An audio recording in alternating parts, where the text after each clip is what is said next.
presentation. Max. Yeah? Yeah. Time starts now.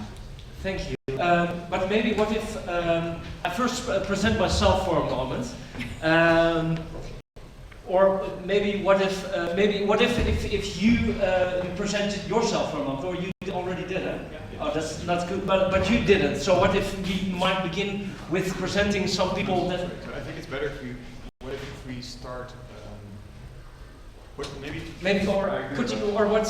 What if you just stay there and do the computer, because I'm trying to start the conversation. Sorry. Shall I do it? Yeah, or what? Yeah, or what if you do it? That's also fine. Yeah, I will. All right. What if? Yeah. So what if we can descend in the most important decision-making moments of our lives? This is mind gaze, and this will help you descend into your own mind at these critical moments. So, what the parameters is? You enter a room and you will be talking to a therapist. You will take place in a doctor's chair and you'll be answering some questions. A bit personal, a bit more general. You answer the questions and you'll be, on your head you'll have a HoloLens. This one. So the therapist will take you into your memory, and actually as you put the HoloLens on, you zoom out of the room and you enter your own brain. You're then lowered, literally, into your own mind. Right? So once you enter, and this is actually for real. yeah. So you actually be hanging on the table and you enter your own mind. So we use the physical metaphor of the mind as rooms or a maze where you walk through, and based on the decisions you're making in your life, your journey will change.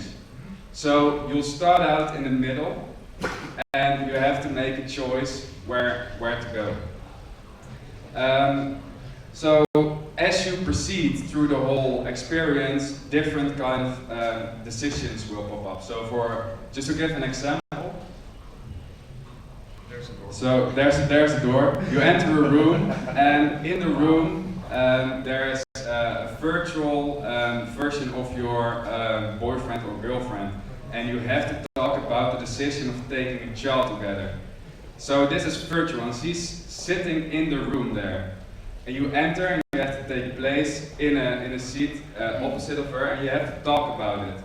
And based on the decision that you make, you'll enter the next room where an actual actress is holding a baby, which you decide to take together or not. So as you proceed, you'll be asked to make new decisions, your life will change around that, and in the end, if you're old, so you go through a lot of big decisions, you'll be pulled out of your memory and you wake up in the doctor's chair again. And what if you would not go for this? So if you would not go for this, then you enter a different room, and there will be actor as well, but then without a baby. So yeah, your story evolves around you. It's about awareness of decision making. It's about seeing what happens if you make those decisions and experience it. And in the end, you'll zoom out, so you'll be pulled out of your memory again, where you see all those rooms you've been through and all the decisions you've made, and you can actually see highlighted your path that you've chosen. And that will be presented to you in a takeaway, which is a 3D printed coin of the maze you took. So this is something you can compare to others. So for example, a friend of mine who also did it, he might be really quick on the decision of getting a child with his girlfriend. But for me, I might spend a lot of time that we can compare to each other. So it might give us something to talk about, or talk about something we didn't even know from each other. And each time that you come back, yeah, so you might bring in your own topics as well. So you experience every time you come back. You can. So this is the first experiment, but you might bring in your own topics, which you have to deal with in the rooms as you proceed through your maze. So the thought about this was was from a decision-making perspective, because everybody has trouble sometimes picking the right decision. But once we talked about it, we also thought about implementing this for therapy reasons. So actually we have a lot of those examples, but I think the core message is that you go through your own mind, and based on the decisions that you make your own journey. That's it. That's it.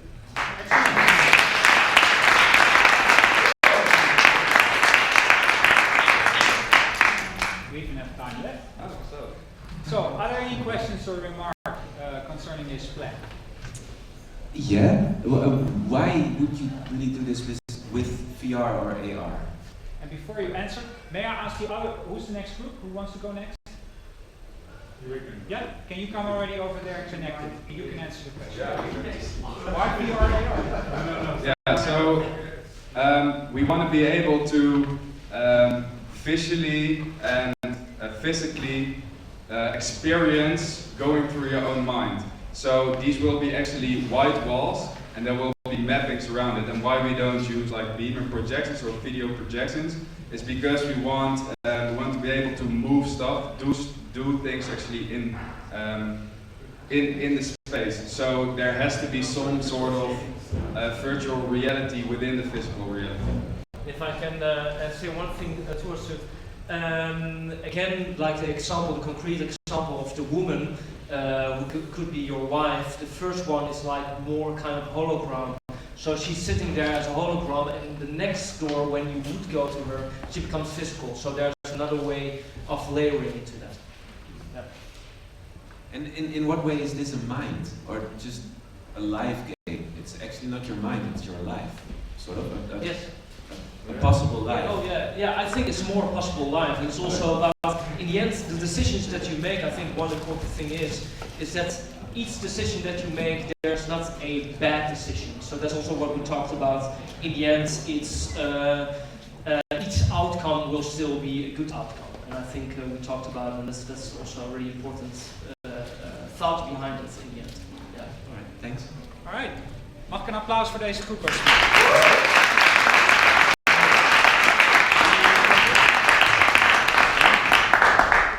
It's maybe nice to mention, Benjamin, this morning you already introduced this brainstorm. Can you also, for the audience, just quickly say why we're doing this and what might be the potential for the future as well? Hello everybody.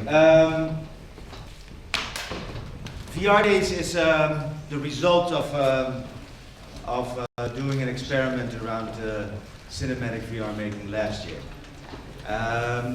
So the experiment and wanting to create new stuff is what VR Days is all about. So it's maybe less busy today physically in the building, but it's not less busy when it comes to the brain section.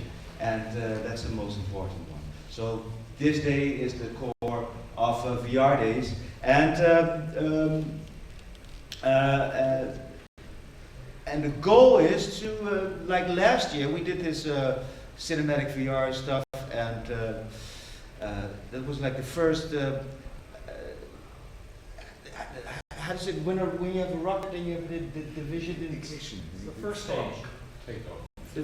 it was the takeoff. That's the takeoff. That experiment last year was the takeoff, and over the last year we made it really blow up into a full film, and it went had a premiere yesterday.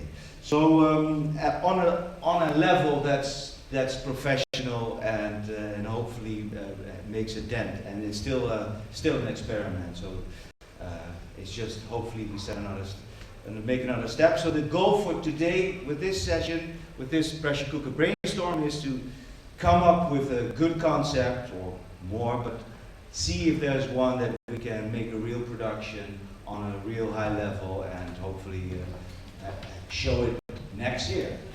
Nice. So that. Yeah, so no pressure. All right, so are you going to present or somebody else? We all are. You're all, so come on stage, otherwise, you know. Rosa, Hey, kick it off. okay, Time goes now. time goes now. So luckily the pressure is low. Right, so we are a group and we were thinking of several things. The first one was how would using virtual reality be able to manipulate flavors and textures while consuming things through your mouth. So that's something we were talking about, and also we had some current problems with the meat industry and things like that. So we figured out we started thinking about that, and we remembered this scene from The Matrix, where they're all eating like this nasty gray food, and they just eat it because they're living outside of the Matrix, and then they just eat what they have to eat. While in the Matrix, you get to experience the most awesome food that is available. So we thought of something that could give that to us. So, are you tired of cooking meals for a high-maintenance family with high demands for different flavors and varied range of dishes? Are you struggling cooking nutritious meals while also trying not to be a dick to animals and the rest of the planet? Well, we're living in a time of life on demand. You can watch, listen, and play whatever you want, wherever you want. And we present the answer to life on demand for your dinner table at home. So here it is, the VR Eten. This is our brand. This is our logo. What's its name? It's the koe over, the cow over, because first we were thinking about a real restaurant where this one would be your host, but eventually we came up with the idea of a real kitchen device. So I think we should keep our presentation to the kitchen device, and this is just the logo for the thing. Yeah. Cow waiter. Yeah, the cow waiter. We also talked about how he could substitute your mom. We've created a kitchen appliance that allows you and your family to experience the meal of your desire while eating the exactly balanced nutrition you need designed for your body. VR technology allows us to manipulate the brain into doing just that. But there is more fun to be had at the dinner table. This is how we see it, by the way. Like, this is our technical application. Everybody has their own VR headset with uploaded their own preferenced meal of the day. So just imagine this being your family. Yeah, so there's more. For instance, while around the dinner table, your mind can wander off to an external virtual reality surrounding which shows you where perhaps your food comes from. For instance, life through the eyes of a cow in the bio industry, or the story of why a biological cucumber is so expensive, and where's Nestle taking all our water. And these also provide really nice topic starters, so you can talk about these with your family while you're around the dinner table, while you're gaining knowledge, and also, bringing the interaction back into dinner time. So there's more. There's much more. Are you tired of picky children who don't want to eat what you? Yeah, exactly. You know this face? Yeah. Good. Okay, because we have mini games. We have virtual reality surroundings, which will help you feed your child. Someone have some more examples of the mini games? You can think of them yourself, I think. Yeah. This classic example. There was also idea of a maxi game, like doing a Pac-Man in a void setting, where you have to run for your food, like power up cubes that you can eat, and you don't know what they taste like. And in the end, they might taste like meat or something else, something like Iron came up with. This is just a brainstorm. It's triggered a lot of ideas. It's called Vreten. Yeah. Anyone else? I think maybe it's interesting when because we came with a lot of ideas, but the pressure, it was at the last time it was hard to make decisions, but maybe it's interesting when somebody asks something and then we can get it. Oh, you mean we have slides for questions? Yeah. Yes. Yeah. Yeah, this is a really nice picture. You can eat anything you want. So you're ready for questions from Yes. the panel? Yeah. Okay. It's really, really interesting concept. I think it's, there's such a tendency for people to think that VR is just for their eyes, and obviously now sound is becoming more important as we get to know that, and know, people talk about smell-o-vision VR and all that kind of stuff. Working with taste like this, I think, is really, really interesting. Yeah. Because maybe it's important, we had like 2-3 hours of talking time, and I think 90 minutes we spent on talking about meat.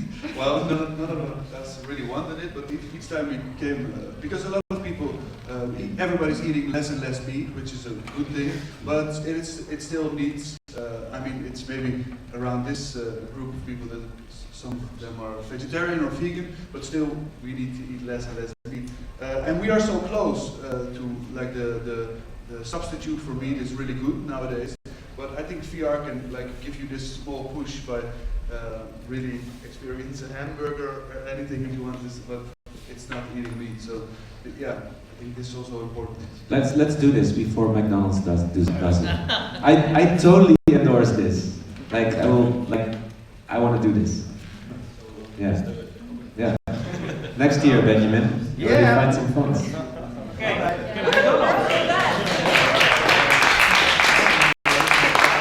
Completely agree to this. So yeah, do put McDonald's stuff in. All right, let's go. Yeah. All right. Thank you very much. Very good.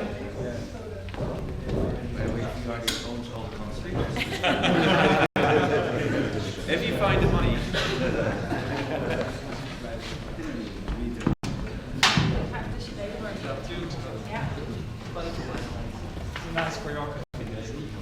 Okay.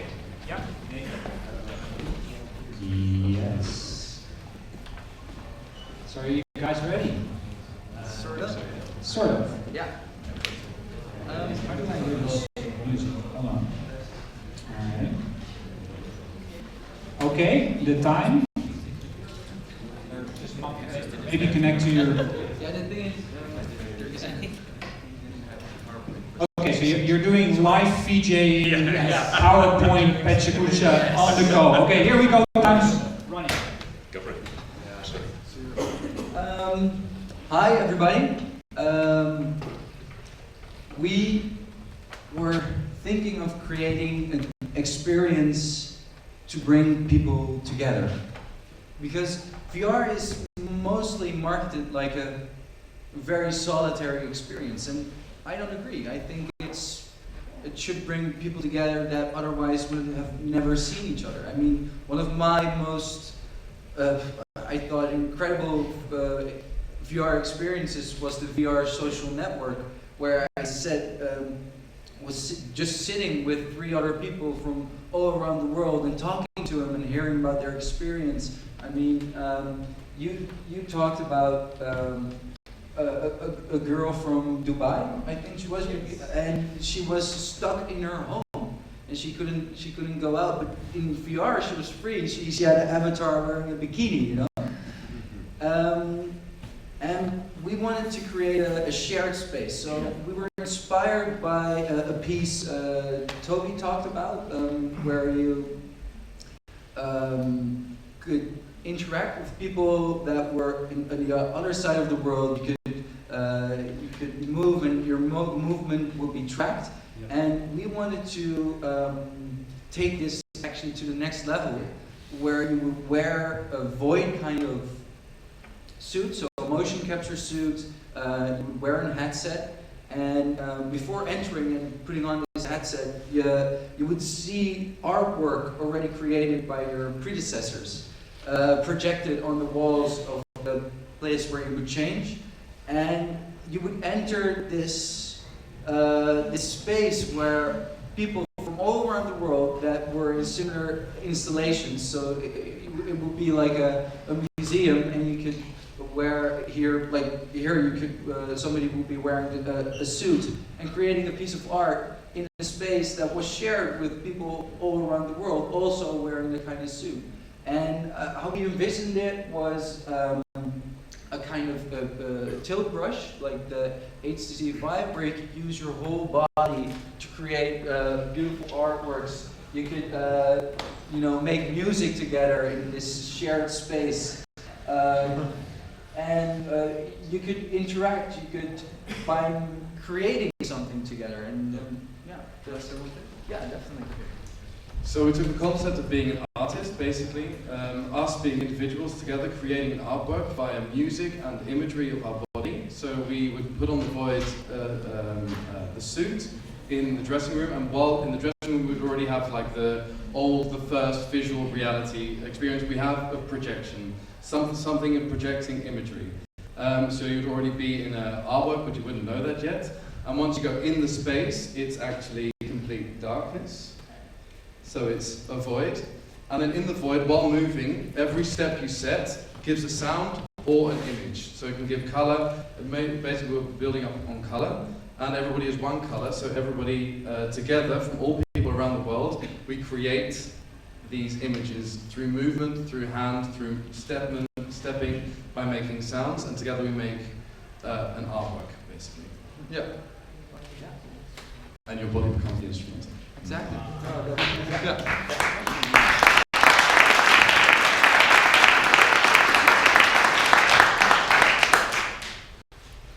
Any questions or comments or? I think it's a really lovely idea. I think the idea of communal art is a really interesting concept, and I think the only thing that I would add to it for me would be some way of taking away what I've made or what I've experienced. It would be a shame if it's gone forever, although the ephemeral nature is quite nice as well.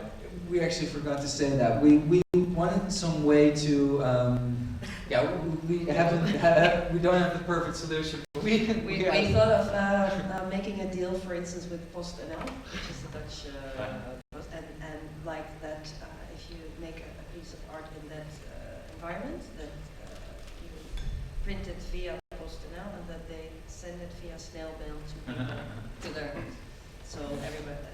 And you decide who you send it to, but it's sort of exactly. I think the other thing, what it opens us up for is you've got the default mode, which is a horrible word, but like the kind of the natural creative state of it. But you can also commission artists to come in, and you can do the Damien Hirst version, or you can do JCM or whatever kind of thing. So I think that would be a reason as well for people to keep coming back and doing it again and again. I mean, it sounds like a push in that you would want to just keep doing it again and again anyway. Like, most people who've experienced Tilbush, it's just like leave them to it for 3 days and then come back and then tap them on the shoulder kind of thing. I think this would be exactly the same thing. Yeah. Cool. Okay. Thank you very much, man. Big applause for this group.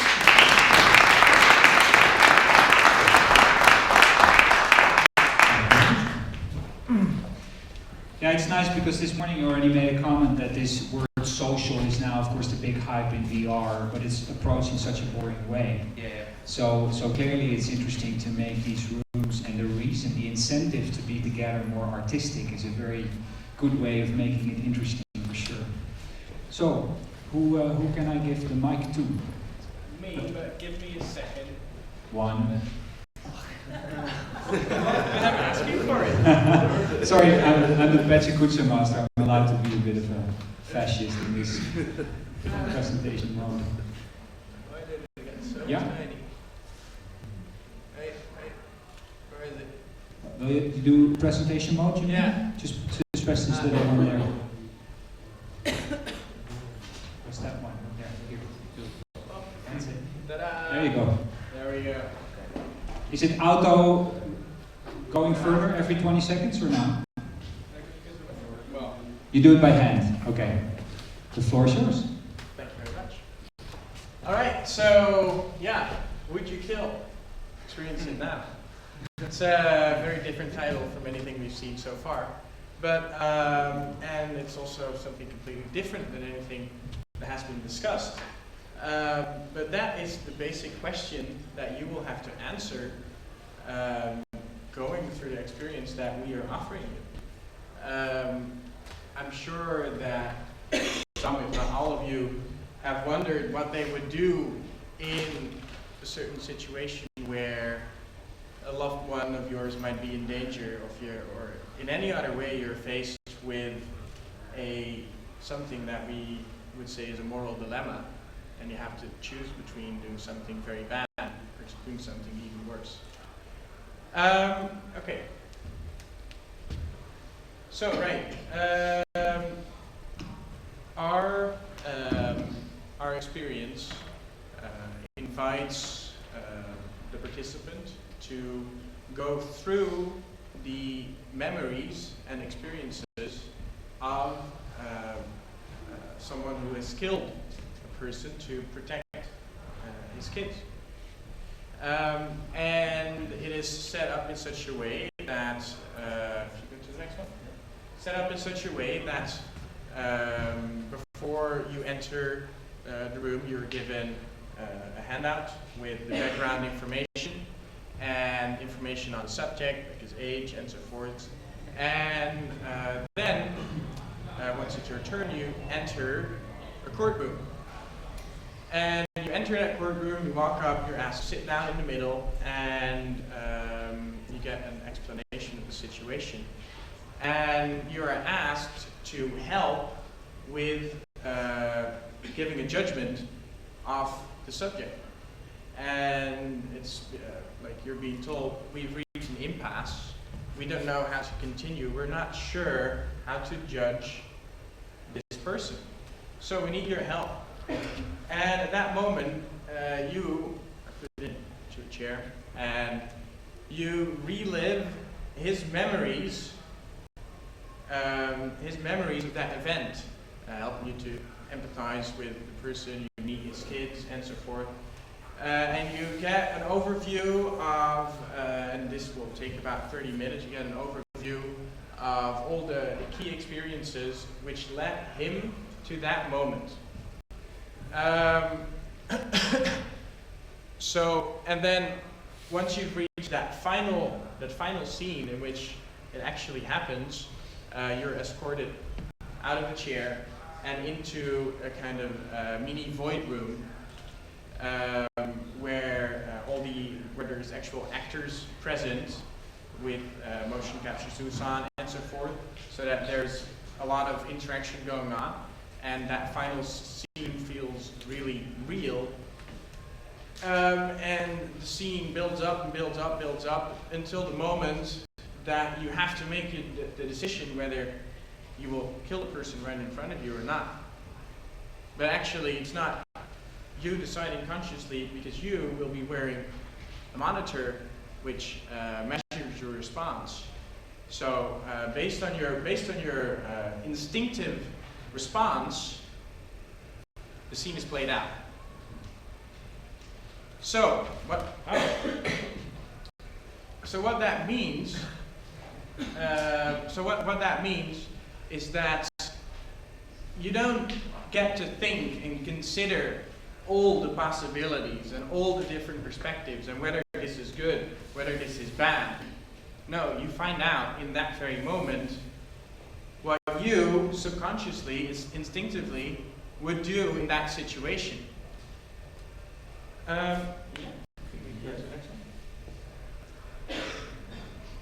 Right. So guys, before we go there, anything you'd like to add? Well, just answer this one. Okay, fair enough.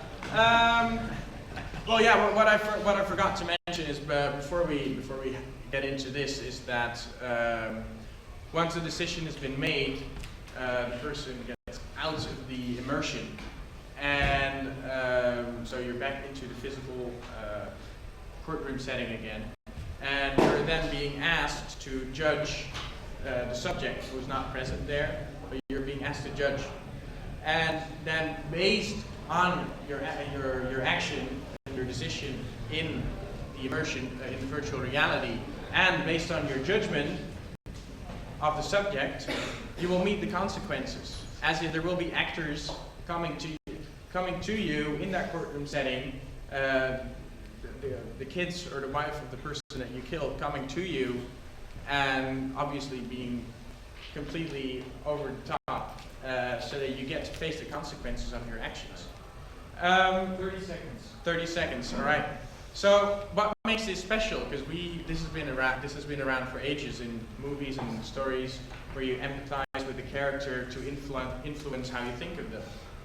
But what makes this different is that not only do you get to empathize and relive this experience, no, you get to know yourself better, you get to know who you really are, because your decision is based on what you feel instinctively, your physical response.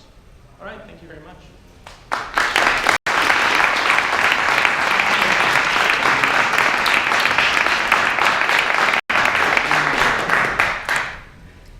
Any questions? Yes, Ben, please. It's a very, very interesting piece of experience design. Kind of tricky for you guys to host that event, I think. Yeah. But I think the person coming out of the other end would have a very strong experience. And there's a little bit of effort in there, like don't tip someone too far over the edge. Yeah. But the thing for me that would make it really interesting is to get a really good story writer involved, and you know the kind of would you kill the kids scenario is a big blunt hammer instrument, but actually if there's a more sophisticated piece of storytelling, possibly with a twist to it and all that kind of stuff, then that would just take care of that kind of thing. But it's really, we thought up a whole storyline, but like it's way too much to handle in such a short presentation. Yeah. So yeah, I get what you're saying. Yeah. I think it's great that you say the story is changed in response to instinctive response. So you don't have time to weigh all the options and the arguments. What judges do normally. Yeah. So you judge with your heart quickly. You make your decision. Normally, I think the human makes the moral decision very quickly anyway, and then culture or society will have said no, it's not the right way. So that's very interesting to test out how people really work. Yeah. I think good for analytics. Okay, thank you very much. Okay, thank you. Can I have an applause, please?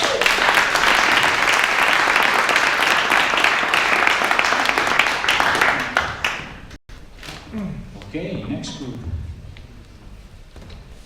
Hi. You're the mic girl. Good. Yeah, I think so. Are you all set up? Yeah, there you go. Okay, I'll just reset this one. And here we go. Hi, I'm Esther. This is our team, Renee, Ghost and Nick. We started our process by looking at the overlap in the areas that we were interested in. Things that came up for us together were music, having as an emotional driver, the importance of collective experience, shared experience, as we wanted something authentic, we wanted it to be simple, and wanted it to be beautiful. Generally, I kind of feel that lots of us are wrapped up in our daily lives so much, stress is an increasing problem, and we sometimes forget the beauty of sheer existence. So, we wanted it tactile, and we wanted to play with the expectations of our audience. So we started with 360 sound, a binaural experience, hopefully a new one, and using information scattered throughout a particular physical environment. Okay, that led us to audio as the leading functionality of our experience. So a binaural tour, essentially, with GPS, what's the word? Location markers throughout the Vondelpark. It would combine soundscaping and classical music.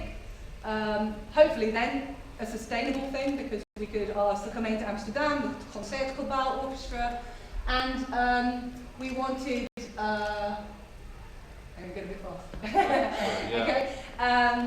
So the idea is essentially an audio tour of the park, and then enhancing it with augmented reality. Now, thinking ahead past kind of magically to real augmented reality, real mixed reality that is moving, is all around you, is completely immersive. We wanted an outside location, we wanted a real environment, so hopefully the smells and the tactility of maybe light drizzle or sunshine enhances it. The advantages of a tour scenario in the park. there are set routes. You can take Joris's notion of the 1, 9, 90 levels of audience interaction into account. So you could have an individual experience, but you could also make it a more collective experience where you partner off with someone or you go as a group. And we thought to begin with that you could say, set people off on their own and at intervals, and then at the end they might share the experiences that they had. The augmented reality aspect is to give a heightened sense of the beauty of the natural world. You could, for instance, have walking through the park, the colours are enhanced, you could see, have differing layers of reality where you see the nutrients being sucked up through the trees and coming out in the leaves in time with the classical music and the soundscaping that you're listening to. You could also adapt the experience with some degree of theme or with personalisation. You could do children's tours where they go through and they see Red Riding Hood going behind the bushes, or there's a castle comes up around the corner. You could do, oh my god, you could do stoner tours where it's far more trippy because we're in Amsterdam. You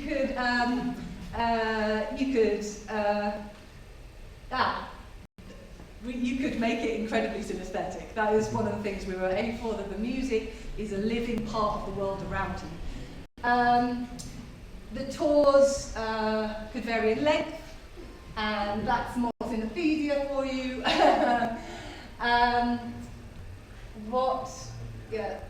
We talked about Banksy and using markers as a way of guiding you, but hopefully the GPS and what guides you through would be built into the headsets and built into the experience itself. Would you guys like to add? Yeah, the role of the maker could be more in a narrative, but we haven't really, how do you say, top wood as to what narrative it should be. We really focused on a small intervention and the audio being leading in that tool. I think you said it all. It's a concept, and you can put everything in it, but it's out there. That's it.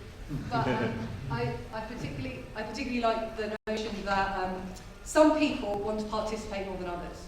And if you have the opportunity to put different storylines or slightly different experiences into a very real world, onto a very real world stage, then you allow for the degree of interaction that different kinds of people might want. Great. That's it.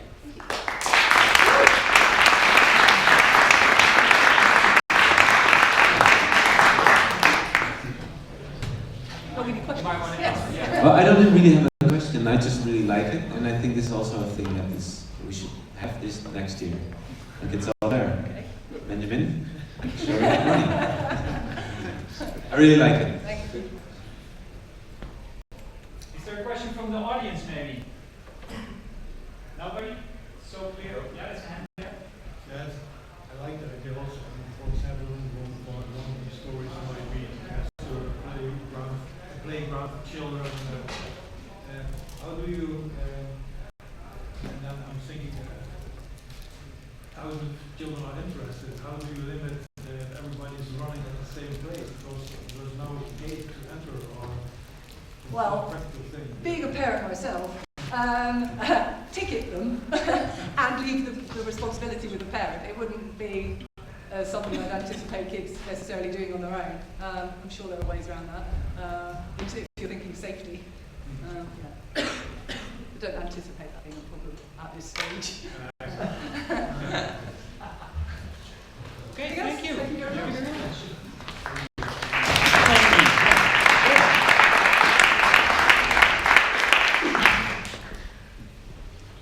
The desktop is dark, so that's fine. Good. So who's going to present? Come on stage. Empathy reactor. Good. Let me just reset this. You ready? Yep. All right, here we go. Hi, my name is Martina, and our group worked on art installation that's interactive, currently called Empathy Reactor, or Martina Empatica. We haven't really figured out the name yet, but then the whole premise is that it is to create empathy for our future possible selves. We all age, and we all might not be fully able with our bodies. So for example, what if you had ALS, or otherwise known as Lou Gehrig's disease? When I was 17, I remember my high school principal announcing that he had Lou Gehrig's disease.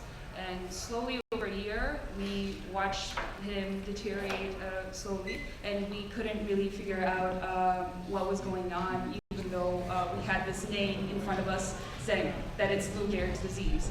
And nearing the end of my time there, I remember watching him eat alone in the cafeteria by himself, and all of the students around him didn't say anything. We didn't go towards him, and we just let him be alone at a table in our big cafeteria.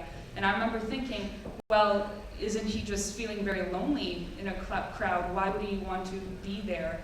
And thinking back now, more than 10 years later, I wonder if he just wanted to be a part of the experience that we have in the school at the moment right there that he probably won't have anymore. And then later on, after I graduated, that indeed he passed away due to Lou Gehrig's disease.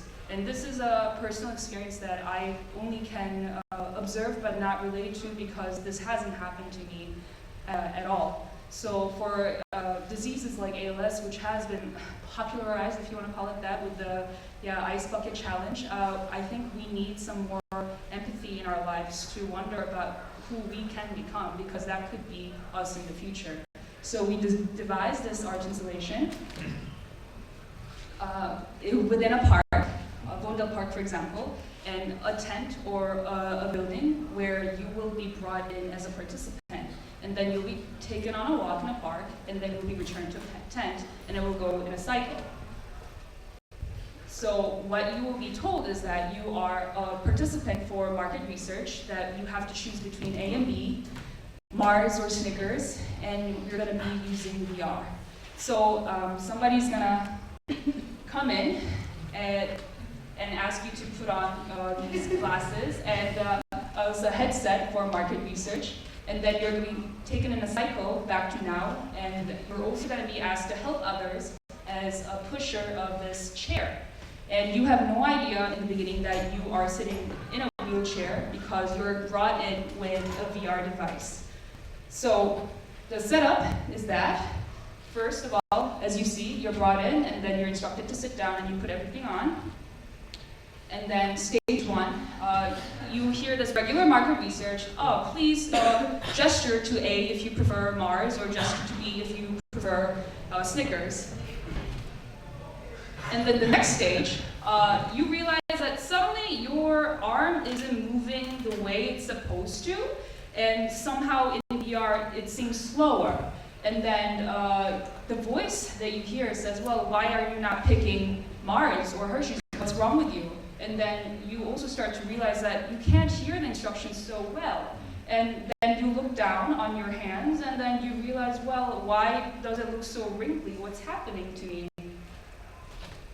And in the next moment, somebody slowly creeps up behind you, and then the instructions change. So you're going to be taken on a new market research for the future, and we're going to take you on a walk. And the person who's helping out will also be instructed via audio that you're going to take this fellow on a path towards a park, and you're going to be guided through this hyper-real virtual experience of market research. And in stage 4, you're going to start to hear some stuff of, oh, why are you going so slowly? Could you get out of the way, please? And the instruction will just say, oh, watch out, there's a dog coming your way. And for example, a VR dog is going to come towards this person, and then the other person in the back, he's also going to be instructed to push, and then at the moment when the VR dog is approaching, to stop for 5 seconds, for example. And this virtual dog might come towards you, but you try to touch him, and you realize that you really want to, but the arm in VR environment isn't letting you pet this dog. So the instruction for the pusher says, well, you know, touch this person to let him or her know that it's going to be okay. And after this, you're going to be taken back to a tent. So after stage 5 is going to be, we don't have any more drawings because we ran out of time. You're going to be taken back to this tent, and you're going to be asked to take it off and to possibly try to stand up and try to figure out what has exactly happened. And after that, you realize that actually this wasn't about market research. And somebody's going to come to tell you that, oh, thank you for participating. Now you're going to be somebody who pushes the other person who's going to have the exact same experience as you. And you're going to try to guide this person through a park, and you're going to hear instructions in a headset. So you change places with somebody else who's going through the same experience, and then, oh, the hands are still not there, something is wrong, and the same VR dog might come towards you, and then you try to pet it, it doesn't work. And then this all goes in a cycle to show you that we can create empathy for each other. And I think this is what we want to do to show that aging process doesn't necessarily have to be something we experience on our own, that it can be something that we go through together. And VR can be a very powerful tool and almost a fun tool to show you how interactive experiences in our own reality can change. And the whole paradigm also might be a little misleading because we first have to lie to a participant that it is about market research when it isn't. But at the same time, we believe that this is only going to get stronger with the help of people who might see somebody random in a park wearing a VR headset or going for a walk, and some other person changes places, and then you see the same kind of group going in a loop. And so that will create some level of awareness, and maybe you're going to wonder, hey, maybe something's happening and I should probably ask about that. So this creates a level of knowledge for the participant directly, and for the second participant who will also become experiencing VR and the Lewy disease. And then at the same time, it creates an experience for people who are watching you in the park, and the commentary that you might have in your head about what is exactly happening. So thank you, that is all I have, but we have one more thing on how are we going to exactly do this using technology. And for this, Thomas will explain what we need. Okay, so it's very short. Yeah. 1 second. So you can basically wear these kind of IMU sensors. Last 2 days we gave demos of mobile VR, just using these sensors and Gear VR. So it can be a low-cost setup, which is flexible and can be put out anywhere. Yeah, that's basically the technology behind it. And the interesting thing is, why do we use this? Is if you go to this immersive experience at the first time and you do have control, you see your own links, you are in control in the VR environment, that creates the sense like, okay, I can touch something, and slowly we take that control away, and you're just ahead looking around. And that's the normal experience in VR, you're just ahead looking around. So you basically have this weird out-of-body experience, but by initially giving people control and then taking it away, will mimic the same kind of lack of control you will get when you turn old or you turn ill. So that's the idea. Thank you.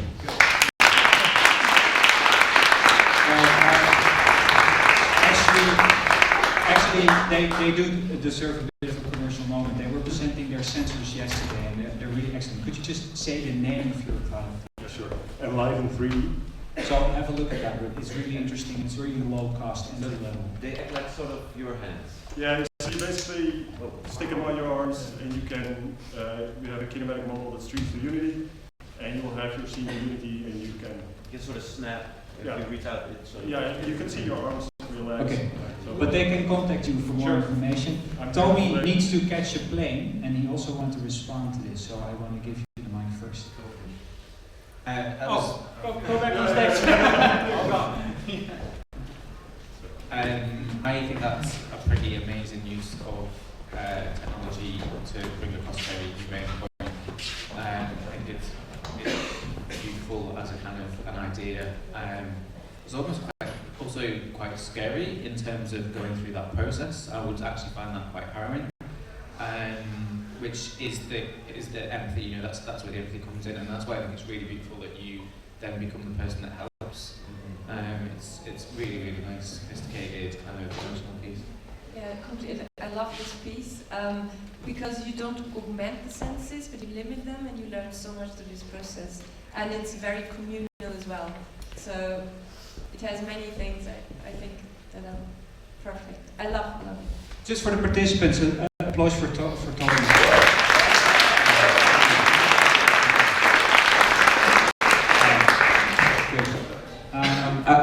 Is there a question? Yeah, no, well, actually, there's no comment. You were referring to that you were lying and that it was bad. I think, well, it's a sort of a moral thing, but I think it's a very smart move because in that way you create a more authentic experience because you don't know what is happening. So I think it's a very, very good story too. And I also would like to thank you for a very fun presentation. That's excellent. Thank you. Our team had a great time trying to act this out at the same time. And yeah, ethically it's interesting to ask, but there's no way to not lie. It's a white lie in the beginning, and we just have to debrief them when they have to become a pusher. But that's part of the whole cycle. Yeah. All right. Big applause for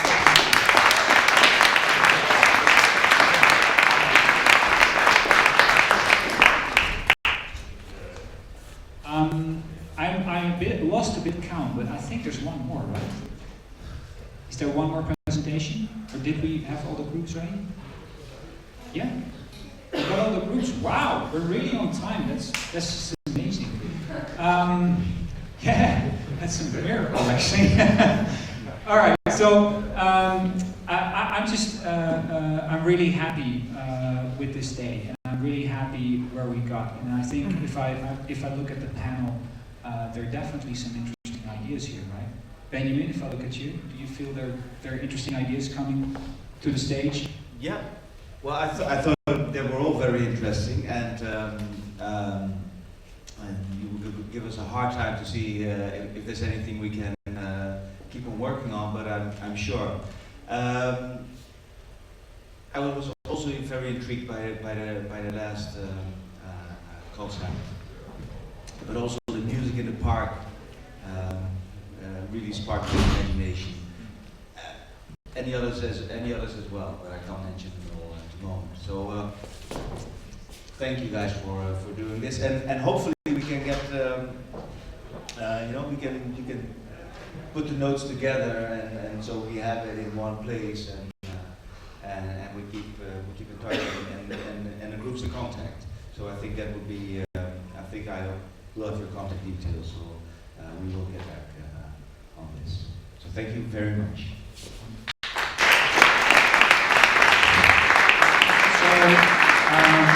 We're very close to getting a drink, which is always nice. Hopefully at the other side and to that side there's still installations that you can see yourself. The participants especially have worked really hard brainstorming like crazy, so maybe you can also dive in there and have some experiences yourself. I always, as a participant or listener, don't like this thank you moment, but now that I stand here, I do want to thank a few people. First of all the participants for being so brave to have only 3 hours and present your ideas on stage. That was really good, and I think it actually paid off really well. I want to thank our panel members for taking an additional, in the roller coaster of VR days, taking another day to be here and offer your expertise. I hope it was inspiring for you as well, so it was like both ways. I'd like to thank Benjamin for giving us the trust and also the stage to do this as like people from the outside building a program for your festival. So I was really happy with your trust that we were allowed to do this. And Marieke is already coming forward because he always thinks about the nice things, like giving some bubbles to our panel members.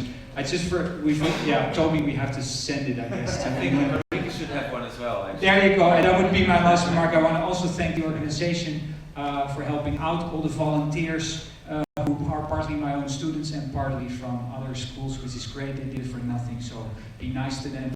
And especially Marieke, thank you very much for working so hard to get this done.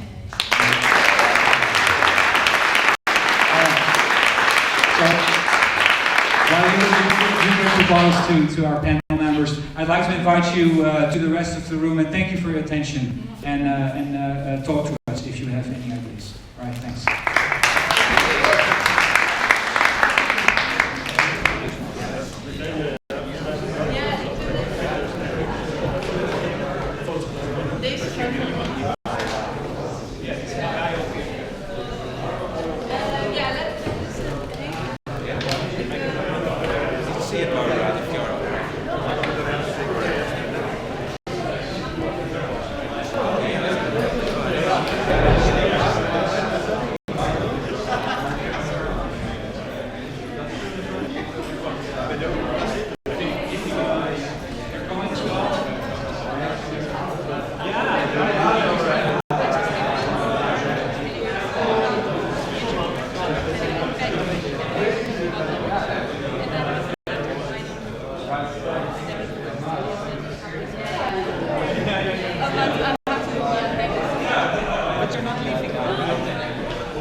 Ja, we gaan aan het kijken hoe ken je vast ook wel een nieuwe bakstenen? Ja. Om mogelijk iets aan te vragen. En daar ga ik dan weer 2 experts zitten. Ja. Ik heb eigenlijk al helder wat ik wil. Dus tegen die tijd.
No, that's true. That's true. Well, you mentioned probably running on time to Skype call or something. Yeah, the Skype call is great. I'm looking for a bag for this thief. It's a Manfrotto bag. I'm not sure where it happened. There were 2 black boxes lying there. Put them on top.